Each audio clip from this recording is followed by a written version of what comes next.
900 million. That's how many people are using ChatGPT alone every week. Something has fundamentally changed. SEO traffic is dropping, email isn't an owned channel, the click is dying, and your customers are doing product research without you. And the MarTech stack you've spent years building, well, it might be solving problems that don't exist. AI isn't a tool, it's a new operating system that sits on top of everything. So how do you build a marketing roadmap when the rules of engagement are being rewritten in real time? I'm Benjamin Shapiro, and today we're talking about the scope of AI disruption.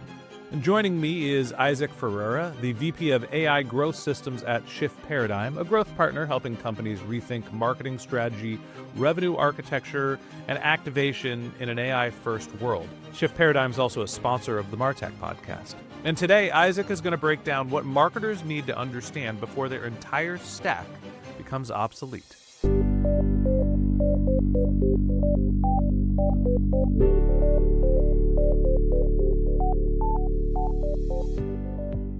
Isaac, welcome to the MarTech podcast. Thank you, Ben. It's really great to be here with you. I'm looking forward to the conversation. Excited to have you here. First off, thank you for being a sponsor of the MarTech podcast, you and the Shift Paradigm team. I feel like your company name is an appropriate one. Shift Paradigm is exactly what we're going through. It is. AI disruption isn't just one thing. It's happening on multiple layers. So what are the layers that marketers need to understand when you think about AI disruption? You know, a lot of marketers, when I speak to them, think about AI disruption in terms of technology, and that's one layer. The technology is absolutely changing, but the technology is creating a change in the way that we actually market. The way that our customers are interacting with our marketing and the way that our marketing is being curated, which we'll talk about later, I think, is interrupting historical flows, the way we used to market. And the last way is the way that organizations work, the way that we design websites, the way that we actually build journeys, the way that we operationalize is all changing as a result of the technology. So it's sort of the way we work, it's the tech itself, and it's the way we market. Yeah, I think that's a great segmentation of the three problems. It's not just a tool, it's not just a change in the buyer behavior, it's really a new way of thinking. AI implementations have sort of chronically failed, right? There's the stat that's gone around. I think it was a McKinsey study of 95% of AI implementations fail. And I honestly think that stat's like 2 years old now. Why are the experiments that we're using in AI failing? You know, it's interesting. I know that study has been kind of universally panned. If you look on LinkedIn, you're going to find people making fun of it kind of across the board. I think what was right about that study is the fact that we were focusing on the wrong thing. If we look at where AI's strong suit is and where we can find a lot of leverage, it's not necessarily in generative content, although there is space for generative content, but allowing AI to manage communications and relationships with our customers is probably not the right place to start. So Rashad Tabekawala is on our board, and I love the way that he frames this up. He says you don't need an AI strategy. You need a business strategy that uses AI to accelerate the way you're doing business. The way we approached AI implementations over the last 2 years was, oh my God, there's a new technology. I'm going to fall behind. Let's implement it. Instead of the classical seasoned business approach, which is I have a gap in my business. I need to solve X. Here's the strategy I wanted to solve it with. And here's the tactics and technology that I want to apply, to build that strategy. We've kind of went this backwards. We said, let's deploy tech instead of let's solve a problem. And I think what people are waking up today to realize is that the problem still has to remain central. They just have to be able to connect where technology supports improvement. The thing that you said that really resonates with me, and I'll paraphrase what you said, is essentially when we started using AI, we started off at the lowest hanging fruit. Let me use this thing to write my copy for me, right? And then it was, well, we already have chatbots, so let's just integrate some chat, and I don't have to talk to the customers. AI can talk about the customers. And I know that my use of artificial intelligence has evolved greatly. I'm sure yours has Absolutely. too, and your customers. But the mindset of what it does has changed. And instead of it being my copywriter and it being my customer service technology, now I think we're getting to this age where it is my research assistant. It is documenting and archiving, and we're actually using it for, well, intelligence. And Yes. to me, where that is the fundamental shift of, it's not a implementation, it's giving us the brain power to do the things the way we want to, and then obviously helping us write code and Claude Code and everything we see on LinkedIn. I absolutely agree with that. And what it's helping us create is contextual intelligence. As marketers in the past, our intelligence was largely logic-based if-then statements, or temporal, time-based. If 2 weeks have passed, send a message, right? So we either get a signal that says if person viewed X content, send them a message, or if 2 weeks passed, send them a message. What we have the opportunity to do now is to trigger communications, personalized communications based on current state at an individual level. It's like the level of one-to-one personalization that we've talked about the last 10 years but never been able to achieve, because AI can now establish context across all the attributes you're collecting on a given customer and allow you to personalize that marketing. It's true personalization. I want to talk about the MarTech stack and how that is changing, because you mentioned, well, we had a lot of if then, and I think that if those rules sort of added up, well, if I have enough if then statements, I will have real relevant personalization. That was the mindset, let's Mhm. say 3 years ago, pre GPT. Now the world is different. So how should we think about the MarTech stack and what is possible and what we should be building, knowing that we're on these sort of, now kind of archaic systems? Talk to me about the impact of the MarTech stack. Well, that's a big question. I think fundamentally what we're seeing happen in the MarTech stack is that intelligence is being pulled out of the SaaS. It doesn't have to. So, in my opinion, and a lot of the I people that got I to work stop with, you. We're pulling intelligence out of our SaaS. Just sounds kind of funny. it does sound funny, but intelligence in SaaS before was the if then logic. It was the time based logic. It was the if this, do that. That doesn't have to be contained within SaaS anymore. You can take it below the stack. So, think about a problem like churn. Churn is a classic problem that crosses many verticals inside of your organization, many operational verticals, many pieces of technology, lots of data sets. You get customer support signals from your CRM. You get product signals from your actual product if you have a product. You get people searching your website for help topics. You get the deal formation at the beginning. All of these signals lead to a holistic pattern that may or may not indicate churn. Right now, you don't really have a single platform that can solve that problem for you, that can help you identify those patterns and then activate against those patterns. Putting AI below the stack allows you to collect all those signals, generate a representation or a pattern that represents what churn may be, and allows you to push activations back into those platforms to actually reduce churn, or to signal a human inside of a CRM to go and call a customer to help reduce that churn.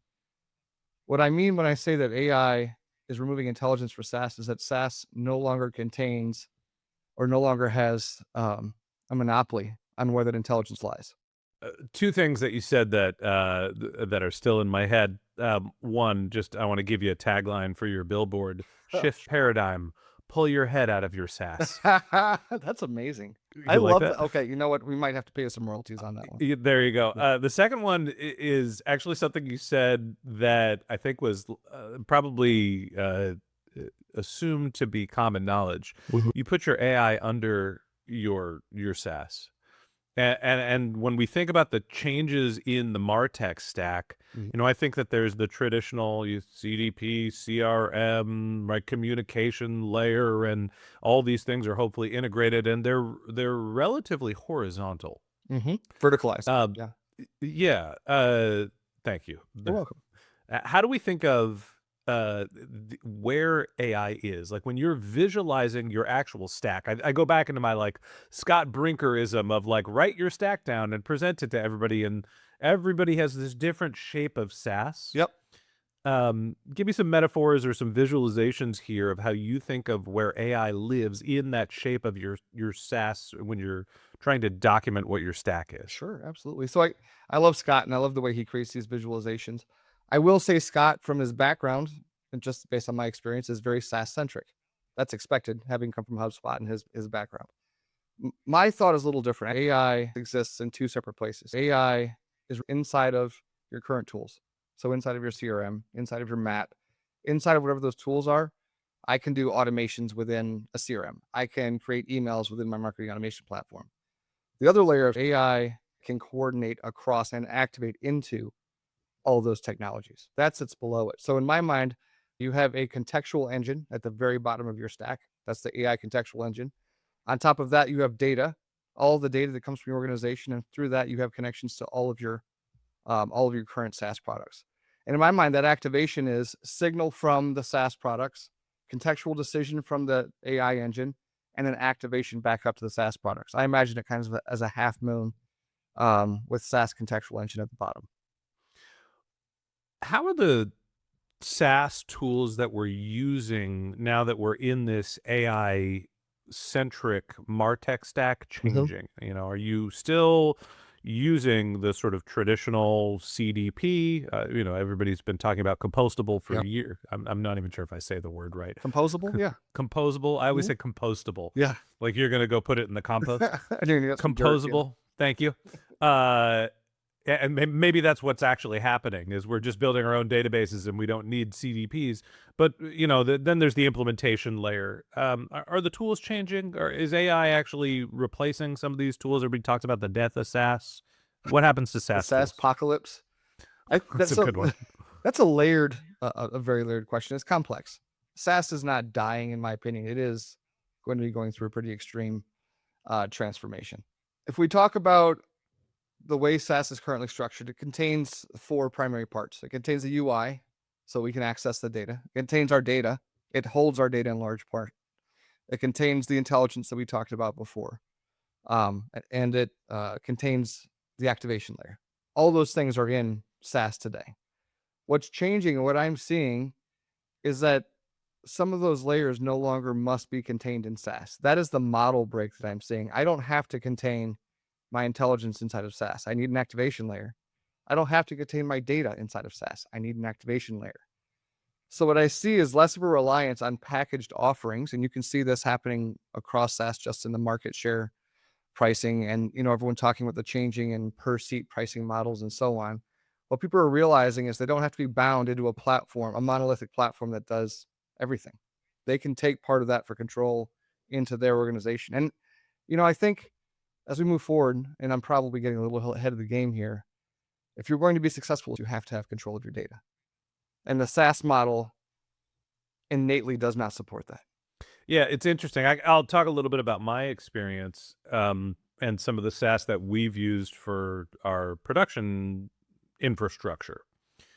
Um, I have canceled a ton of point solutions. Hey, I had this tool that, does our transcripts or processes our video a certain way, or, whatever the individual point solution was. And on the flip side, saving that $49 a month and this $149 per seat, what I've ended up doing is saying, oh, well, now I have access to, use all these APIs. And since I'm not the one that's actually doing the research, I'm aggregating and have AI do it. I'm pulling in more data from different sources. And so I don't know if it's data SaaS or DaaS or data APIs or whatever you want to call it, but like my plumbing has gotten so much more complex because I have so much more data coming into my system because it's easy to set that up. And so the research is better. And, the data that we're analyzing is so much more rich. But then I'm using my own systems and my own database, and I kind of just have like one or two mechanisms to get stuff out there. And so I don't know if those are called SaaS or if they're called data products or what we call them, but like I've got a million APIs that are giving me information that I'm, pulling or sending to. But I'm just not using the front end visual SaaS tool with the exceptions of my CRM, Monday, my project management board. Am I the only one that's going through this? Are we seeing a sort of a rise in data consumption? Oh, there's absolutely a rise in data consumption. I think that's a real challenge and a real opportunity. That's also one of the reasons you're seeing a change in SaaS. You think about all these middle layer SaaS tools that exist today. Those are all being replaced with agentic solutions. Think OpenClaw or ZeroClaw or whatever claw. These agents, you can go and build these integrations. What you just described is building an intelligence layer yourself, right? You're building that intelligence yourself, and then you're being able to actualize that data and activate that data yourself. You just described why SaaS is having a problem. Yeah, the ironic thing is we see the news on LinkedIn of like HubSpot stock is tanking and Monday.com is down 75%. And to me, I think those are the safest bets in terms of long-term viability is these, you called them monolithic platforms, but I think the place where you sort of centralize everything, whether it's in a CRM or in a project management tool, like that sort of central repository is still useful to me. It's the point solutions that I think are in trouble. But on the flip side, the stocks of all the sort of monolithic Well, platforms have tanked. What's going on there? okay. So I agree with you. Today, point solutions, and I'd say tier 2 and 3 technology solutions are the ones that are most at risk of being replaced by AI, meaning gateway solutions that aren't a primary platform. I think Scott Brinker calls them systems of record. Mhm.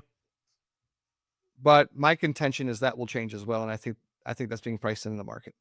The Well, argument is no one's going to vibe code HubSpot overnight, that's not true. and you're basically saying no, yeah, eventually they will. Eventually they will. And in fact, okay, so it's funny you mentioned HubSpot. So a couple weeks ago, I saw a conversation, and the co-founder of HubSpot, I forgot your name, I apologize, came on and said essentially any company from 2 to 10,000 needs a CRM. And I thought, yeah, but do they need a fully featured CRM that costs X dollars a month? So I went and built a Pipedrive CRM. is $12 a month. Yeah, I've been I using it for a decade. I went to Claude Code and built a CRM and said, can I code a system that any organization with 2 to 10 people could use? And the answer is unequivocally yes. Absolutely can. So that's already a portion of that CRM TAM that is gone. I don't see that stopping as AI capabilities improve. I don't see that stopping as people start to control more of their data. I don't see that stopping as people start to realize that the model as written doesn't fit the technological reality. Okay. I think of the world, being a solopreneur and a creator, and, we've got our production business in the lens of smaller companies, but you work with a lot of larger companies, enterprises, and there's a governance problem that I'm relatively blind to. What's happening with the large enterprise when they think about AI adoption and governance? And it seems like larger companies are always slower to build and evolve because of the level of complexity. Are large companies, enterprises in trouble because anybody can start to, vibe code HubSpot in their basement? Or are, there ways that they're implementing rules and governance that's going to allow them to use their scale? The opportunity for large enterprise and governance is not that someone's going to vibe code a solution, although I'm sure the infosec department's going to have a problem with that if it hasn't gone through their process. The challenge that I see and I keep hearing about is that these organizations must be able to govern agentic outputs. And large platforms, the big players, do not allow these organizations to come in and look inside of their software, figure out what the outputs are, and then govern them before execution. Meaning I can't connect to the large CRMs, the large marketing automations with my own governance agent to validate what's being produced. I cannot centrally govern that product. So what they're doing is they're building their own solutions, AI on the bottom, like I talked about, AI below the stack, finding the processes they need to solve and using that, which is fully governable. So in essence, what we have is a movement away from large SaaS because it can't be governed from an AI standpoint. And I'm not talking about standard practices within a tool, like creating a journey or things like that. But anytime there's a decision point, IT can't govern it.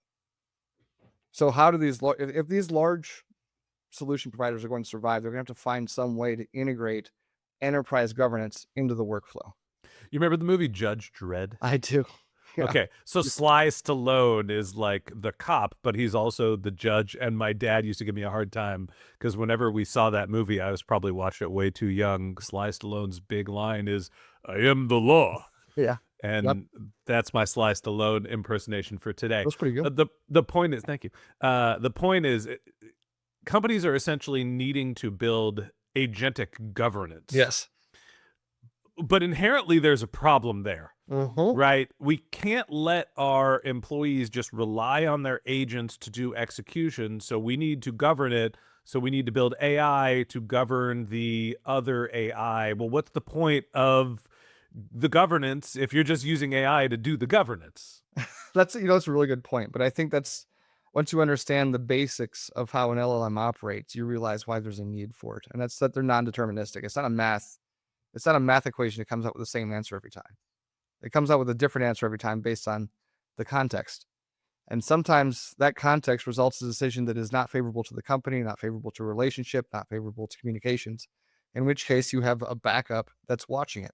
That's the governance that they're working on right now. It's the reason why I brought up Judge Dredd is because Mhm. he's the artificial, like human sort of hybrid cop and Mhm. judge.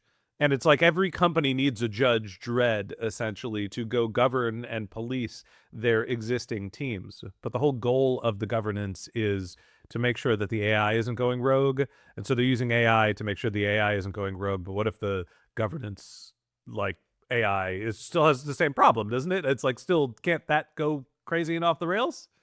Oh, you were talking about like an infinite loop of risk possibilities, and that Well, still the exists. point is we're not using human judgment to evaluate the AI. We're using AI to evaluate the AI, and doesn't Well, that because human judgment fails at scale. fair? I mean, civilization's got this far. It's Yeah. not a complete loss. No, no, that's not what I I mean. That mean, wasn't an existential statement. I mean, as you try to scale the number of decisions, human capability limits it just because you don't have that much labor. the body count. Yeah, Yeah. exactly. It wasn't an existential statement. we can go really deep if we need to. All right, let's move off of the governance. I get that essentially large enterprise, instead of just focusing on letting the agentic solutions run wild, they need more governance, and they're using artificial intelligence for this as well, which sounds like an extra level of complexity. And maybe the solution is build governance into the agents as opposed to build a governance agent. You can, but once Yeah. again, you don't control the roadmap of any of the other big players. Okay. I want to talk a little bit about the curation effect. AI sits between not only your data and implementation on the marketing side, but it's also disrupting the buyer journey. It's sitting in between brands and customers. So what does that mean for how people are discovering products, and how should we think about, once we have this new MarTech stack, what the new reality is for how we're trying to reach people? Yeah. So the curation effects is a term that we coined to help people understand that you're no longer talking specifically to Ben. You're no longer talking specifically to Isaac directly. In the past, I could send an email, had a reasonable expectation of delivery into your inbox. And with that delivery, I had a reasonable expectation of attention. You would at some point probably scroll past and see my headline and have a chance to be intrigued by it and open it. What's happening today is completely different. Right now, you have software agents, AI agents that are in between us. So when I send a message, that agent, Google did, I think, announced this in January, will classify the message and put it into a different folder. It might summarize the headline. This headline you work super hard to improve click-through, or sorry, open rate, is no longer effective because it's been summarized. Or it might summarize the content, or it might not show it at all. Now you add onto that a layer of we talked about personalized agents like open clause, zero claw, all the clause. If I want to manage my inbox with an agent, I cannot do that. So the question becomes, how do I get past this new stage that never existed before, which was visibility? How do I create visibility for my marketing in these intermediated channels so that I can actually get the attention and hopefully drive them to the next path of the journey? That's a question I think a lot of people are still trying to solve today. And the way that we're thinking about marketing is we have really two types of channels. You have intermediated channels or curated channels, and you have non-curated channels. A lot of those non-curated channels today are what we used to consider old hat. They're billboards, they're direct mail, they're your website, they're advertisements. Even advertisements to a point are intermediated. But the ones that are curated now are email, they're search, they're display ads. So everything before that we could pay and get a reasonable return on now has another layer called visibility. You forgot something that I happen to be biased on, which is Sure. media and content. Mm-hmm. Yeah, I understand. It's like what used to be the easiest path to get to your consumers. Mm-hmm. Send them an email, buy ads, put them in front of them. Yep. Right now, there's enough technology that essentially can block that out if the consumer wants Consumer to. wants it. Yep. And honestly, nobody's going to the websites. They're going to LLM and they're doing their own research, right? They're not involving you in the buyer journey until their decision is made. Essentially, yeah. You can advertise to them by putting product and marketing in the real world. We're going IRL again. There's also the amount of media that they're consuming. Shift Paradigm's a sponsor of this podcast because we have an audience and you have a brand that you're trying to educate on some of the things, the smart people at Shift Paradigm and how they can help. How does media consumption fit into your paradigm shift? So media will be intermediated just like email will be intermediated, just like search is being intermediated. There's really Dang. no way around it. There isn't. Why? Well, they're all digital delivery channels, and anything digitally delivered can be digitally filtered and will be digitally filtered, is what I should say. So this has already been happening to us, whether we realize it or not. If you have a YouTube account and you use it regularly, you're shown the ads that they think, not the well, the ads as well as the videos they think you're going to be interested in. They're not showing you everything that was published that day. Talk to me about discovery architecture, right? If we're disintermediating most of the ways that we're trying to get in front of our consumers, right? If there's this layer that's hindering your discovery, and it's obviously not going to, people want to discover products and services and they're looking for vendors. What's the right way to approach and what's the infrastructure we need to make sure that we're putting at least our best foot forward? Well, I think discovery architecture is changing. We talked about the fact that it's intermediated, but I think a lot of what we pay for today will shift to what we pay for tomorrow.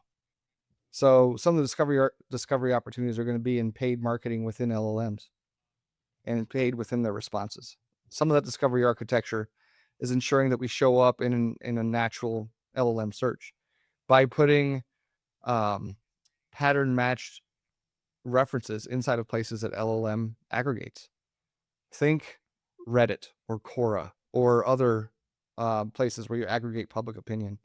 If you can get into those answers, answer a question, have a lot of upvotes to it, and have that same sentence maybe be on your website, now that pattern gets matched back to Shift. Now Shift gets mentioned in an LLM response. The more of that pattern matching you can create, the more opportunity you have to be discovered. But then there's also this discovery, which we talked about, which is going back to what we consider owned. And it's not even really owned, you're paying for it, but going back to direct mail, going back to billboards, going back to non-digital display that really cannot be filtered. It's either pay in a market that can be filtered to not be filtered, or it's to advertise on channels that are unfilterable. To me, it sounds a little bit less like you're saying paid versus organic, which was a lot of the mechanism that we thought about evaluating owned, earned, and paid over the last decade. And now it seems like it's actually more physical versus digital. Well, it's And intermediated versus non-intermediated. yeah, and But and yes, I'm absolutely. bifurcating physical versus digital. You can put it in the Yeah. real world and try to put it in front of somebody's face, and there's no way to digitally filter that Mhm. unless there's a robot that's going through your mail. Not yet, but maybe soon. Um, There's and also then one other path I didn't mention. I'm very sorry. go for it. So the other path is get to know your customers much better than you do today. So to get past an AI firewall or an AI intermediation or curation, which is what we call it, you have to be relevant at that time for something that person is looking for and have the brand to support it. If you cannot establish relevance, you're probably not getting through those filters. But if you get very good at contextual relevance, you're going to have an opportunity to use some of those channels and actually get through the filters. See, I think it's contextual relevance. There's also a question of authority. And that's Absolutely. actually where I think the media portion is important, is that when you can build, and I'm biased, I Sure. create media professionally. When you create media and you build yourself up as an authority on a subject, that helps you cut through some of the That's curation. the brand portion of this. Absolutely agree. It does help you Yeah. get through. And I think um that's part of relevance is brand authority. It's does your product fit the need? It's are they looking for it at this time? It's all of those attributes establish context that get you through the filter. And we don't have by and large the systems and processes to do that today at a true one-to-one level. Although I'd say we've been striving for it for a decade, but we've been personalizing at the attribute level, personalizing it at the interest level. And a lot of our marketing journeys have followed that. If you notice right now, like we have journeys that are triggered based on like forks in the road. If you do this, go this way. If you do this, go this way. But people don't experience the world that way. People have random thoughts and emotions. They have desires to go and buy something. They have interest in something here. If we don't build systems that can adapt dynamically to the way people actually operate, we're never going to get through those filters. And that's why we're recommending to our clients that we start, looking at instead of just personalizing, how do we contextualize? Let me try to get close to landing the plane here. We'll put the wheels down and the flaps up, I think it is. We talked about how the technology stack is changing and there's an intelligence layer. And so how Mhm. we operate is different.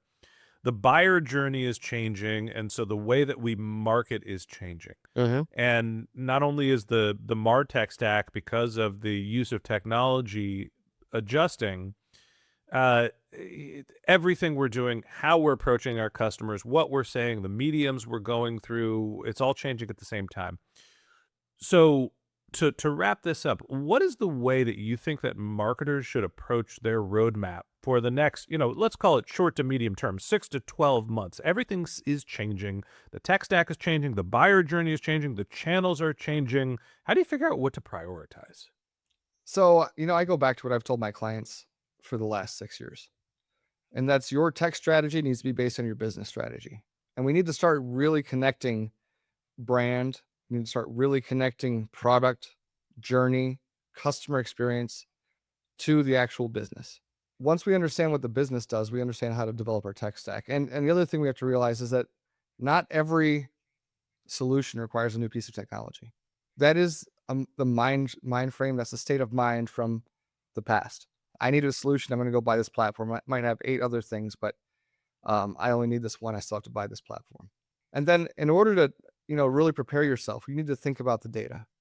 If you're going to be able to contextualize this, you're going to be able to use contextual decision management. If you're going to enable across platforms, you have to own the data, which means your roadmap has to include a way to pull that into your organization's control or into easy access. I think the biggest thing that you said, and the most important thing to say, is that your tech stack needs to be centered on what your business strategy is. The world is changing, and if you don't have a clear understanding of what you're trying to accomplish, who you're trying to reach, you can't put together the strategy for how you're going to reach them. Absolutely. All right, Isaac, I want to move on to our lightning round where I'm going to ask you a couple of fun questions related to this week's topic. It's about AI friendly marketing roadmaps. Are you ready? Let's go. Yeah. All right. AI is moving incredibly fast. So, what is the one thing marketers are overcomplicating right now? You don't need to solve everything. Just solve one small thing. Well, tell me, how do you figure out what that one thing is? Come on, give me some meat here. Some meat. Okay. All right. If my organization is experiencing something repetitive that I'm doing all the time and it's taking a large portion of labor, focus on automating that one small thing. You don't need to miss the forest for the trees. You don't need to solve everything with one centralized master AI strategy and implementation. Go figure out how to make it so I have to send less repetitive emails. AI is moving so fast, and before you start thinking about what you could do, the best strategy is to take what you are doing and automate it. Get the stuff that is reoccurring, mundane, easy. Just Claude code it, use whatever tool, whatever agent, whatever claw you want. But get your existing job off of your plate so you can think about the way to continue to iterate off of what you know already works. Yep. Yeah, and I'd say having a little bit of focus here goes a long way. And also, just as a rule, don't automate relationship with your customers. Automate data and operations. Turns out you need to keep the relationship. It's a Mhm. relationship. It's Yeah. not something that you're going to move off to a computer to manage the Mhm. relationship for you. All Sure. right, let's move on to our next question. If you had to rebuild your entire tech stack using AI agents and APIs, what's the first SaaS platform you'd eliminate? Oh goodness. Some of these bridge technologies. Think your social automation platforms. Not really needed. You can automate almost all of that with OpenClaw. Think a lot of your integration platforms. You were just talking about integrating, pulling data down. All these integration platforms can be automated with an agent out of the box. All right, so you're talking about the implementation layer. I've created my social content. How do I schedule it? How do I get it out there? It's not what I'm writing. It's essentially what gets my content, my marketing to my consumers. You're going after those platform first. Does that make your user experience better, smarter, or is it just this is something I can do with AI that's cheaper and faster? I think it's more controllable. Anytime you're able to pull something into your process, you don't have to build around the technological limitations of a third party produced piece of software. You also get the tech debt with it. So where I'm starting is a layer where you can start to operationalize the in between tasks into part of your process instead of into another technology, a third party technology. You mentioned pulling data down. to inform a lot of your research and doing the integration work with an agent. That same thing can operate in almost any business. You don't have to go buy these intermediate layer data integration tools necessarily. So I'd say we need to start with non-systems of record. A CRM, marketing automation, you're not going to reproduce those right now. It's too much Good risk news for a large for enterprise. HubSpot, Asana, Monday, Absolutely. Salesforce, whatever product management and CRM you're using. Isaac is saying you're safe. It's all the point solutions built on I'm top. saying you're safe for now, but the Get point solutions, get your head down. yes, All absolutely. right. Here's a fun one. And stop me if my research is wrong. You went from operating nuclear submarines to leading AI strategy. What's the one lesson from that experience that applies directly to managing AI systems? Whew. I don't have an easy answer for that one. I mean, you went from a technology that could blow up the world to one that we think can blow up the world. There's got to be a parallel somewhere here. You know, I hate to go back to governance, but one thing the military was good, very, very good at was policies, procedures, and checks and balances. And if we don't implement that within our organizations, we might not be blowing up the world, but we could blow up our revenue. We could blow up our customer relationships. We could blow up our internal processes, and we could alienate our own teams. We've talked a lot about governance today. You've mentioned it in terms of how nuclear submarines need to be governed just like AI does. A lot of what the news has been, in the last month has been this fight between the government about, Claude being an enemy of the state, or I forgot what exactly the classification was. Where do you land on how AI should be governed? Oh, goodness, I don't have an answer to that. I think that's a question that we as humanity have to answer, and I don't see us pulling together at the moment to do that. Have you ever seen or read Isaac Asimov? No, Never? no. I think we need to get reacquainted with the classics. So Isaac Asimov had three basic rules. I believe it was three basic rules for robotics. And it was that, a robot can do no harm to a human. A robot, if it sees a human in danger, must save it. And a robot may not harm itself as long as the first two rules are invalidated. Something like that, right? We need to find some way to build a framework that protects humanity and preserves these artificial intelligences that we're creating. And I don't think we've gotten there yet. Not even close. And I think that the big battle is who's going to decide that. And mostly here in the United States, is the federal government. 50%, They're going to 50% of regulate us. it. I don't know that they're going to solve it. Look, 50%, forget the political commentary. 50% of the country is going to argue it's wrong because of how divided we are. This is not a show for politics. But then to replace that, bifurcation of opinion with what's happening in government, now all of a sudden, Claude is essentially going to all of the other major tech companies and saying, okay, well, let's go figure out our policy together. And they're just going around the government to create the policy on how AI should be governed. With Claude specifically, I think what they did was gave people a decision on how to vote with their wallets.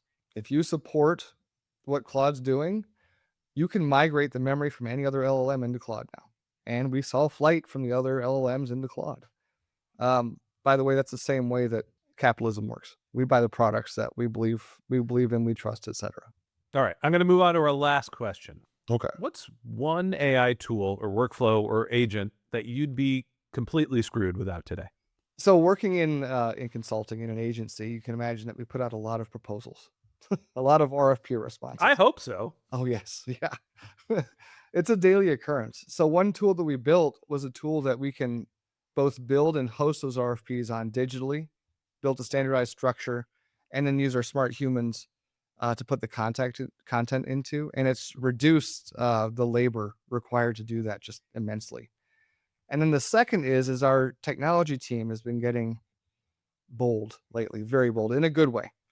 And they've found ways to increase their productivity up to 8x in the development process.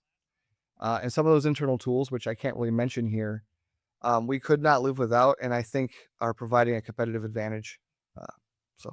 Those two. I built a digital chief of staff That's And awesome. instead of using a claw, I essentially built the pipes myself. And I don't know how I would operate now if it wasn't doing my research and Mhm. and feeding me the information that I need to be an operator. Yep. I am 3 to 5x more knowledgeable, faster to respond, and it's because I have this intelligence layer that's feeding me what I need to know. And I very specifically called my chief of staff. It's not Sarah or Louise or Mary or Joe or Bobby, because I in my head I want to make sure I remember this is a tool that I have built and I'm not trying to replace human relationships. But man, I love it, and I don't know what I would do without it. And I'm sure it's going to listen to this transcript. And chief of staff, I love you. It is, and it's all those AI emotions are gonna be tickled. Yes. Well, if they exist. Yep. Anyway, Isaac, I appreciate you coming on the show. Thanks for sharing your knowledge about what's happening in the world of AI and how we should be building our roadmaps. And that wraps up this episode of the MarTech Podcast. Thanks for listening to my conversation with Isaac Ferreira, the VP of AI Growth Systems at Shift Paradigm, a sponsor of the MarTech Podcast. If you'd like to get in touch with Isaac, you could find a link to his LinkedIn profile in our show notes or on martechpod.com, or you could visit his company's website, which is shiftparadigm.com. And if you haven't subscribed yet and you want a daily stream of marketing and technology knowledge in your podcast feed, hit the subscribe button in your podcast app or on YouTube, and we'll be back in your feed in the next business day. All right, that's it for today. But until next time, my advice is to just focus on keeping your customers happy.